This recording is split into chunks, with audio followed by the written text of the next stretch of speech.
Let me tell you about the world's greatest game show. The Finals is an interesting game. It blew onto the scene with many people hyped for it, yet a few months into its first season, people started to say it's dying? I mean, come on, the only thing here that's dying is the random who thought he could 1v3 the rough houses. No, I don't want to fight him. He's huge. He's huge. He's a huge guy. He's a huge fire. So keep whipping. Oh! Yeah! Yeah!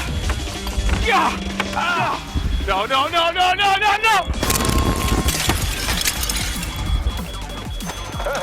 Easy money. There's something special about this game. The developers were keen on not just delivering a game that they wanted to make, but to deliver an experience that is just dazzling to the player. With its loud and bold aesthetic style to its amazing music, sound design, and gameplay. Oh, I suck so bad. With the end of Season 1 and with the new release of the second season, editor's note, bro, it's almost Season 3! We're gonna take a look into the finals, see how Season 1 did, what makes this game stand out from other competitive multiplayer shooters, and what are the elements of the game that brings this harmony of competitive arena shooter with destructible elements together. And finally, what does this new season have to offer? Alright, just a disclaimer. This is Blue from the future. Unfortunately, by the time this video is released, we are probably a long way into Season 3. Or maybe, God forbid, Season 4. There's been many changes that I personally don't agree with, like changing ranked from cash out to a knockoff Rainbow Six Siege and adding anime into the game. Oh, I'm autistic. But I personally still love this game. At the moment, there's still a lot of issues they haven't resolved yet. Nevertheless, this is your introduction into the world's greatest game show. In the arena, you will experience many highs and lows. 1 minute you'll be dominating, on the other you'll be struggling to stay on top. Will your efforts be in vain, or can you reach the finals? Who knows? I just know... You won't be followed. Here's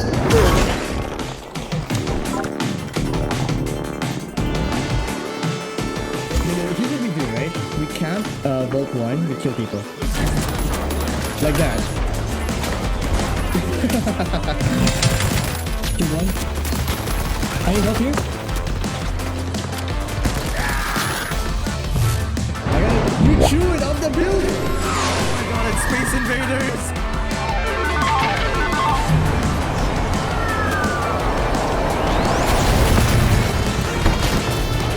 How are you burning me?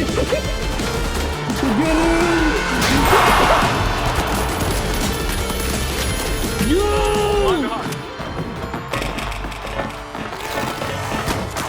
I have to reload this. I am this spot.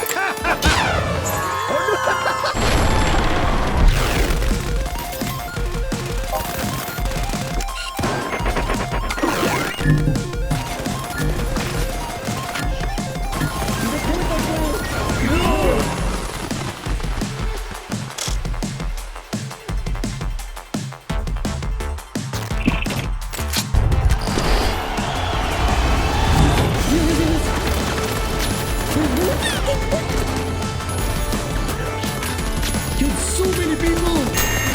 No, you got sniped? 6 months, more than enough to kill anything. I didn't stop anything! No! He's been dead! No, I got him! Kill him! Kill him! Yes! He's my healer! No! I'm good, you're good! Yes! Yes! Killed everyone!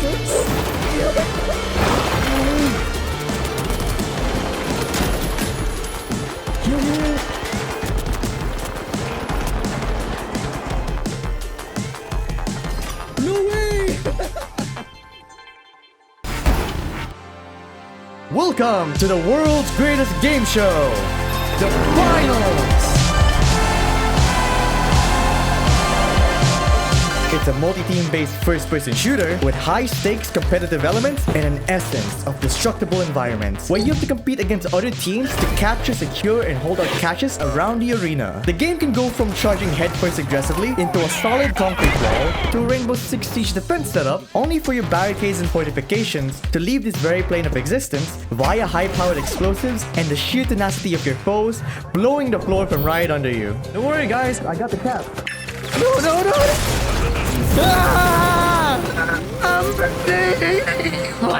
The finals demands you to have control over the arena, and the game gives you many demolition tools to bring it down, as well as bring down your opponents.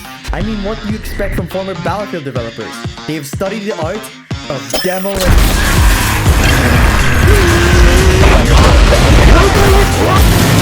Oh, hell yeah.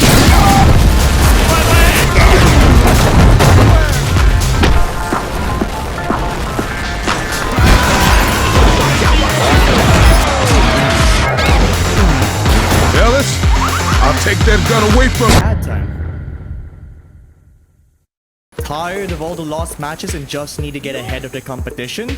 Well, put all those worries in the digital dumpster and grace a refreshing ambrosia straight out of meat space.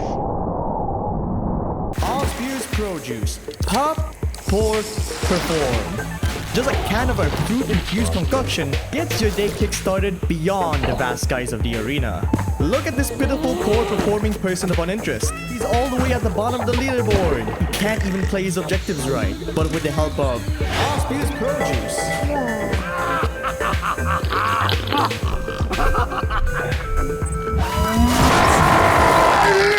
Oh no. He mercilessly beats his opponents into a fine pulp, just like the sweet pulp of Osbeer's Pro Juice. All power, no sugar. Now available in packs of 12. Disclaimer: Osbeer's Pro Juice is not liable to any physical harm, mental scars, property damage, long-lasting trauma, irreversible medical conditions, muscle atrophy, brain hemorrhage, and other legal coverage. Who needs water? Have Osbeer's Pro Juice. Hero and coward.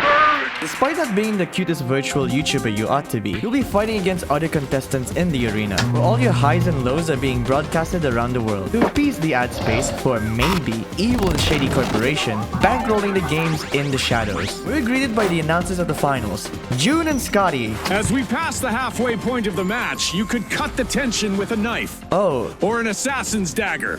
Or a they cheese use slicer. AI voices. I'm sure we've only seen a small taste of what's to come. Yeah, AI voices are sort of a big deal. It's a little bit disheartening as well. I'm a big advocate for creative works and crafts people learn to specialize in, which include voice acting. And the whole AI debate is an absolute nightmare. Pre-generated AI voice lines aside, I think the writing is memorable and I'd praise it more if real people were properly voicing them. In one of the trailers, the announcers sounded like esports commentators.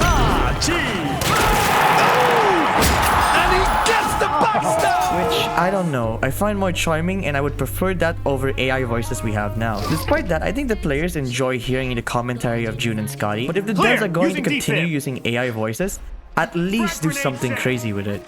The high notes made an awesome steal there. Anyways, enough of that, let's get back to the game itself. The finals lets you play as... The finals lets you play as Joe Finals. The finals lets you play as Joe Finals, John Finals, and Jimmy Finals. And Jimmy Finals. Or as the game likes to call them, Heavy, Medium, and Light. Boo! These are very straightforward names. At least it takes away from class confusion other games have, albeit with the fact it denies any semblance of characters for the game. Other games have the luxury of having characters that people can attach to. Besides the announcers, all I can identify is Namatama. And that weird floating duck thing. Season 1's cosmetics were kinda out there. I don't know why it was hard for me to identify the theme of the skins that the game was going for. It seemed random at first, but then I realized they were probably going for a theatrical Hollywood movie theme. And honestly, that would explain the cowboys and aliens. Elvis impersonators aside, I wasn't sold on the cosmetics, so I didn't buy any. And yes, I'm one of those degenerates who like spending money on free-to-play games. Fortunately for my wallet, the skins weren't enough to convince me to buy the skins or the battle pass. Although the game lets you customize your characters any way you want. You can mix and match skins for unique results, which I think is really cool. One of the details of this system is depending on the shoes you wear, the pants will drape over the shoe size, and the skins will fit depending on the build you are using, which I think is really cool. So after coming up with how you want your character to look, you can finally find a match. Remember me? Yeah, you do. Let's waste them. Looking at the light class, this is a quick and agile type of character. They run fast, move fast, kill fast, and die fast. But to all light players, you won't be respawning fast, so please stop pushing alone. This class has a lot of highs and lows. It's the most difficult one to play, and the light class's weapons have a high skill ceiling, and they have extremely low health. Seriously, if a heavy as much as sneezes on you, you're gone. The light class has been subjected to so much ridicule since the game has launched. People call it the tryhard class, the average rate main's first pick. I'm just in it for the kills and screw the objective side of class, and I feel like it's unwarranted, because a good light player can be one of the strongest and most helpful members of your team, and for the enemy, the biggest nuisance on the map. Light's abilities are what keeps him alive. He has a dash, a grappling hook, and can turn invisible, with the role of Light being to disrupt enemy teams and to get away safely. The grappling hook is perfect for getting to places quickly. Hey guys, look, another grappling hook. I mean, who doesn't love this thing? His dash is great for repositioning in fights. Pairing it up with a sword is the most terrifying thing to go up against. And invisibility is great for creeping up on teams and getting away. Personally, I think it's Light's most oppressive ability. There's a lot you can do while the enemy cannot see you. It's the best ability when it comes to getting into objective rooms, flanking, and scouting out objectives. Although, it can be hard countered by scanning abilities, which is extremely annoying. In cases like these, you should use your utilities. The light class's utilities are tools meant for disrupting enemies. The light class uses tools like a stun gun, glitch grenade, thermal vision, and banishing bombs. In cases where the enemy team keeps scanning you, you might want to throw some glitch grenades in there to stop them from doing so. Glitch grenades are useful for nullifying an entire defensive setup for you and your team to make a play. But if you want to get the jump on the enemy team, you can use banishing bombs to turn you and your team invisible. You can also use it to get away from fights or to recover your friend's trophies. The stun gun is annoying. It's basically a free kill button. You hit someone with it, they can't do anything but wait for you to gun them down. Thermal vision, well, it just helps you see enemies better in the dark or in crowded environments. Overall, Light's utilities are used in niche scenarios to be able to deny enemy teams from making a move and prevent them from setting up defenses and shutting down aggressive pushes while keeping themselves alive. I've seen some players who are crazy with this class. These players understand how to use the damage and the utility to get out of the craziest scenarios. Like I said, it takes skill to use this class. His weapons continue this trend. The Light is equipped with SMGs, pistols, snipers, marksman rifles, knives, swords, and a sawed-off shotgun.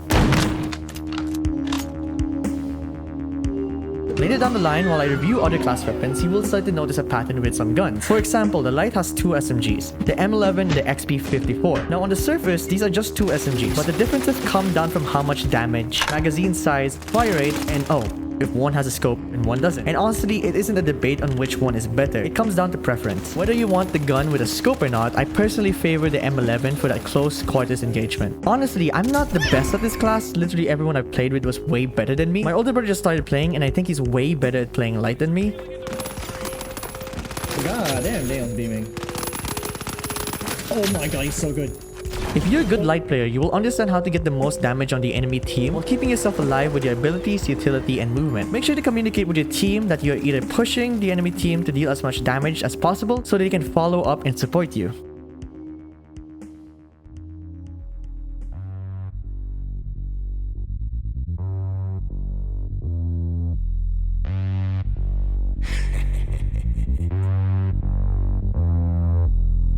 You should ought to brought more guns, son. This point ain't gonna cap itself.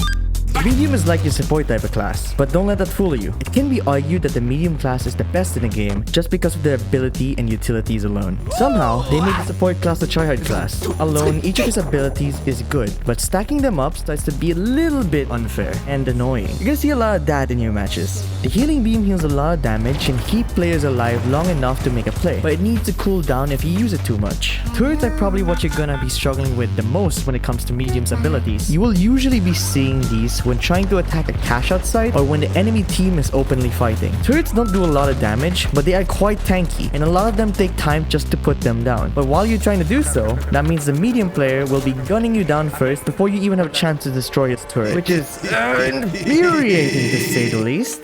The medium's last ability is the recon scan. The medium's last ability is the dematerializer. It's an ability to create holes in the wall for you to peek or run through. This ability is great for movement and attacking the cache out, as it will help you get better openings for you to make a play. In my opinion, medium can be the most annoying class to deal with. Yes, even more so than Light. And Light's whole thing is being annoying. Medium can lock down cache sites, preventing enemies from pushing and keeping their team alive. And now they can pick you off from unexpected angles. All he knows Needless to say, they aren't very fun to fight against, and it is accentuated by the utility. The most used tool in the medium's utility is his defibrillators. Seriously, if you're not running this, what are you even doing? Defibrillators instantly revive teammates, bringing them back into fights. That sounds overpowered, right? Now imagine a team of mediums just spamming defibrillators when one of them dies. You're either gonna have the best kill feed of your life, or they're gonna ruin your life. Granted, it got nerfed in the release of Season 2. Now instead of an instant revive, you have to wait for a few seconds for your teammates to come back up. But back then, games were sometimes decided on whether or not you have a medium on your team. Because in team fights, if one of you goes down and can't be revived immediately, it's basically over for you.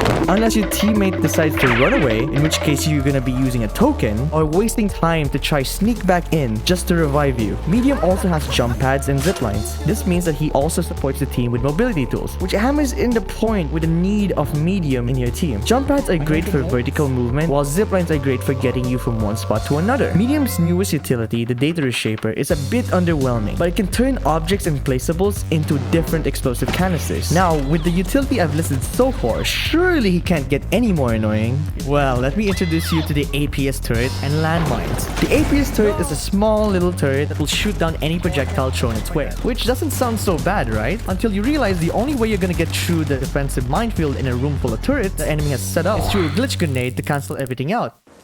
Think fast, chuckle nuts.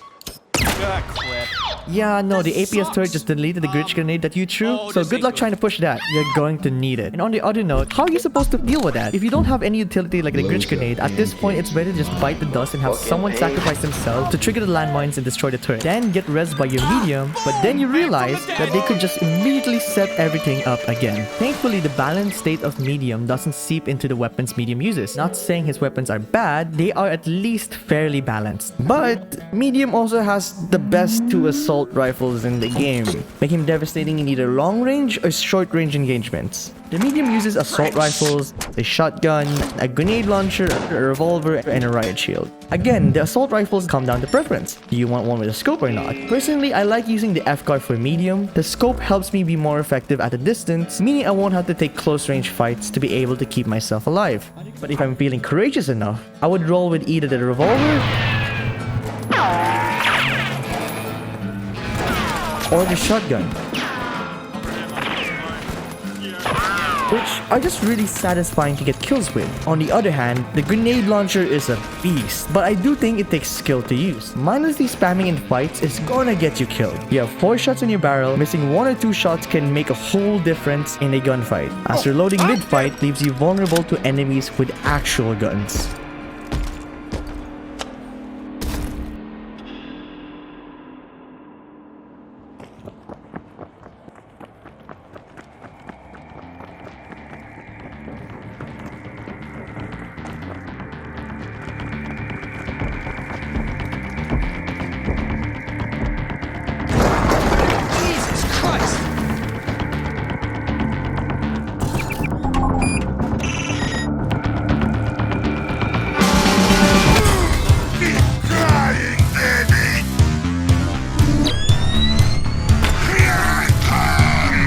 Heavy class is your big boy tank and chaos maker. They lay down enough damage to kill off any class through sustained fire, or they can be the reason that your team is holding itself together in firefights. The Heavy's role is to take the lead in fights, as he is mostly a defensive class and his abilities reflect that, but he can also be the biggest source of destruction in the game. Heavies can knock down walls with their charge ability, creating ways into objective rooms. You can also use his ability to kill enemies, and it's super satisfying killing someone with a charge. You also have a shield that can be used to protect yourself and your team from gunfire. This thing is really good to be paired up with a sledgehammer and a shotgun. And a goo gun, well, I haven't been using this one that often, but it's a goo gun. You can use it to create steps to traverse the map, or to shut down doorways to prevent enemies from coming in. Honestly, my duo is way better at this than me, so here's some gameplay of him playing.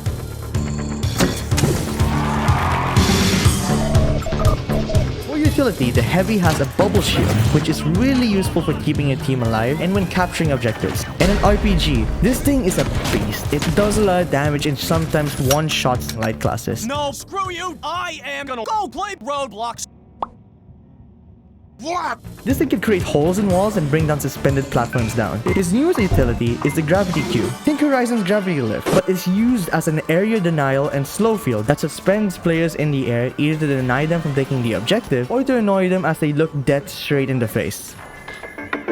First weapons, the heavies, rock, and LMG, a shotgun, sledgehammers, a flamethrower, and a grenade launcher.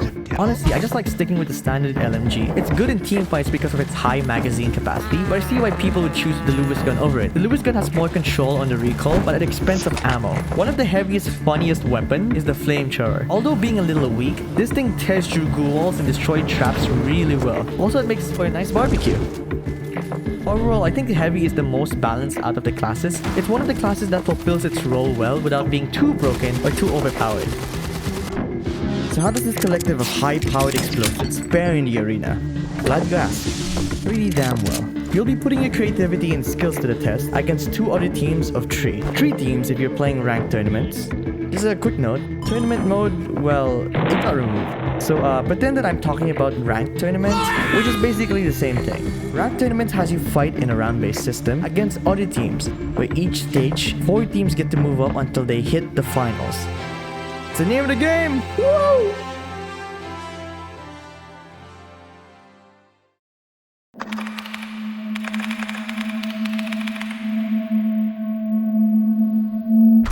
Oh, yeah! Oh, yeah! I'm the best. I can see my base from here!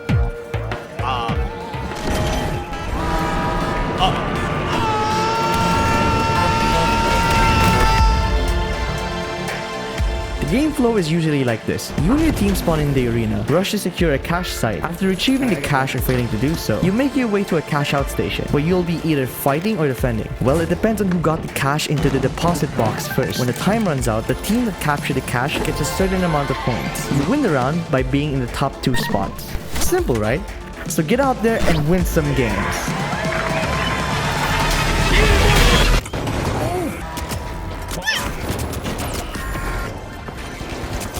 I got dematerialized.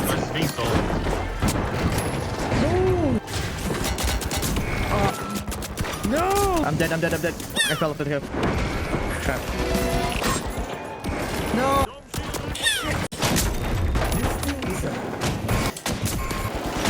Okay.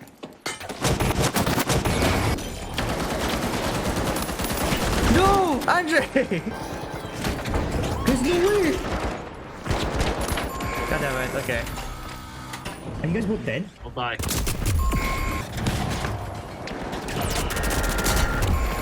No! We got knocked out! Dude, how did we fumble so badly? Okay, it's not as simple as that. As we've gone over the classes, there are many other elements to the finals gameplay that on the surface seems like a standard class shooter, but just running and gunning ain't gonna cut it. Sure, other games have classes for the sake of having interesting abilities and characters, but the finals lets you express your creativity with the class and kit you are provided with, instead of just a playstyle. It gives you the tools to not just do something cool, but to come up with ways to do said cool thing. Although there are certain tools that are more powerful and useful than others. For example, I wouldn't want the light to bring a sniper with them into rank, as they will sacrifice a lot of potential damage in fights. I'd rather have a light run an SMG and have him play with a team. But the game still rewards creativity. If you can think of a way to counter the enemy team, the game will reward you for thinking outside the box. The game is filled with so many creative strategies, and it is helped by the interactive elements of each map. Every map has these suspended tubes in the air. Shooting them down reveals barrels. There are exploding barrels, gas barrels, goo barrels. So why are these important? Each explosive effect interacts with each other in a different way. For example, fire-based explosives can be put out by throwing smoke or a fire extinguisher. In addition, each class has access to grenades with the same effects. If your building was bombarded by enemy explosives, you can patch walls up with goo barrels. In addition, fire-based explosives can quickly remove goo walls and gas, but be careful, as combining gas and fire will cause it to explode. This is useful as gas mines are really common in defensive setups. You can also do a thing where you can strap C4 onto explosive barrels, creating something the community calls a nuke, to deal a ton of damage to your enemies. But just a note, this was nerfed in Season 2, so they kind of killed the strategy off. So yeah, the way explosives interact in the game plays a major role in player expression, and since there's a lot of these on the map, means you don't necessarily have to run specific grenade types in a match. So in addition, let's just try this again. So, you've made it to the finals. As you notice while you're climbing up the ladder, the maps you've been playing on change a little bit. You're playing on a sunny day on the Las Vegas Strip, only for the next to be a sandstorm. I think this is a really cool way to introduce variety into the game. Don't get me wrong, the game has 4 maps, plus this horizon. So each map having different variations in weather conditions really adds to how much the game keeps itself fresh and engaging. But don't get too distracted, contestant. It's the final round. Show us what you got.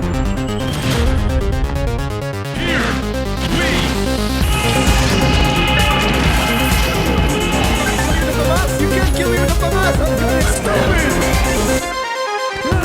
good,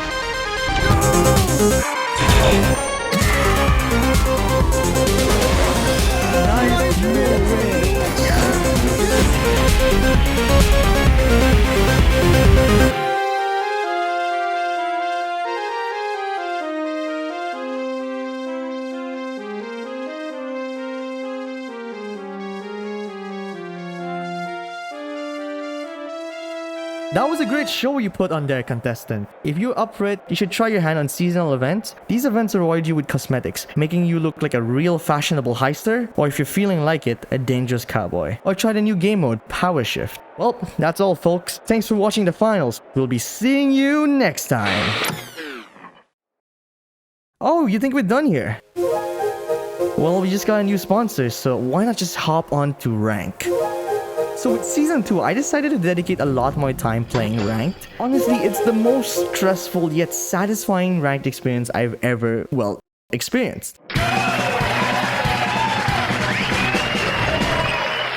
The biggest issue I've had with so far is the ambiguous nature of the ranking system. It's really hard to tell sometimes if I'm even earning enough points. Like seriously, I played for like 2 days straight and I'm still stuck in Plat 4. Ignoring my obvious skill issue, me and my duo don't really like the meta of the rank that much. The game offers a lot of utility for you to use, but like I said earlier, clearly some strategies work better than the others. Some guns are just way better than the rest, and if you're not running the best utility or ability in your class, you're basically just crippling your team. And we refuse to be a meta slave, and when I say we, I mean my duo. Like, hey, I just like getting kills, okay? Lastly, the biggest issue with ranked is the hacking situation. Damn, they are so dedicated to the hacking team of the season that there is almost a hacker in every lobby. Thanks, DNS. I hope there will be a solution to the hacking situation because it's just ruining one of the best parts of this game. I really enjoy the highly intense ranked matches, but as it stands, it's an awful experience with all these hackers around. Now, as fun and refreshing this game is, it's really hard to say how much staying power this game has. A game's staying power is usually dictated by how much it can keep the player's attention through progression, fresh new content and events, as well as how well it can foster a community and keep the game relevant enough through content creation and, well, finals creators.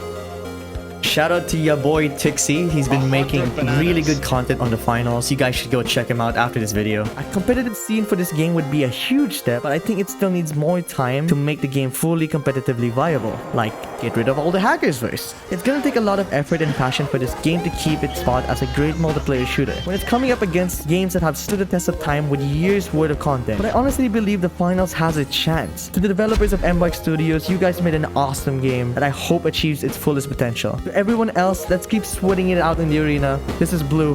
Thanks for watching.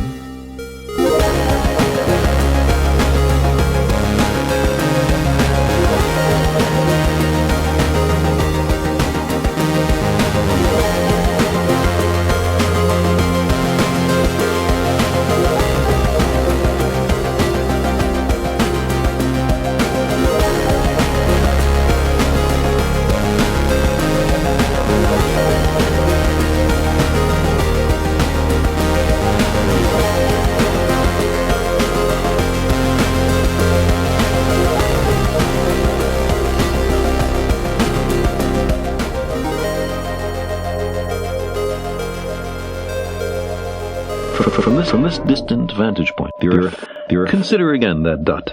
That's home. That's us. Every hero and coward in a vast, cosmic arena. How eager they are to kill one another, how fervent their hatreds, is a lonely speck in the great, enveloping cosmic dark. There is no hint that help will come from elsewhere to save us. The Earth is the only world known so far. There is nowhere else, at least in the near future, to which our species could migrate. Visit Yes. Settle? Not yet, not yet. There is perhaps no better demonstration of the folly of human conceits, and to preserve and cherish the pale blue dot, the only home we've ever known.